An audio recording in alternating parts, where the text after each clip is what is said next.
سابق وزیر اعلیٰ بلوچستان اور نیشنل پارٹی کے مرکزی صدر ڈاکٹر عبدالمالک بلوچ کا کہنا ہے کہ ووٹ قبائلی امانت نہیں ہے، ووٹ کسی قبائلی شخصیت کی جھولی میں ڈالنے کے لیے نہیں ہوتا ہے بلکہ وہ سیاسی بنیادوں پر ووٹ ڈالا جائے۔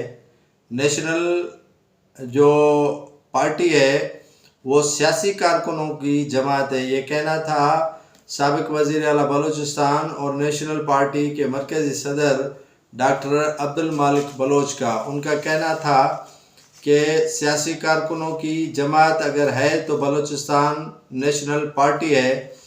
ان کا مزید کہنا تھا کہ اگر خرخ مولا زہری کے عوام نے سیاسی کارکن منتخب کیے تو تربت جیسی ترقی خرخ مولا زہری کو ملے گی۔ خرخ مولا زہری وہ حلقہ ہے جہاں بے حساب پیسہ آئے مگر کہاں خرچ ہوئے یہ کسی کو علم نہیں۔ خضدار کو نیشنل پارٹی نے امن دیا۔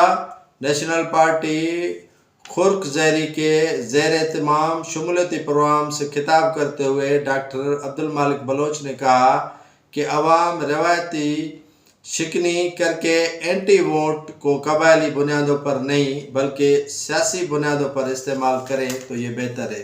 ان کا یہ کہنا ہے کہ قبائلی سرداروں کے شکنجے سے عوام نکل جائے اور وہ اپنا ووٹ کا حق جو ہے وہ سیاسی بنیادوں پر استعمال کرے، یعنی جو شخص کے ذہن میں سیاسی جماعت سے وابستگی ہو وہ اسی طرح جو ہے وہ اپنے ووٹ کا استعمال کرے، نہ کہ قبائلی سرداروں کے کہنے پر وہ ووٹ کا استعمال کرے۔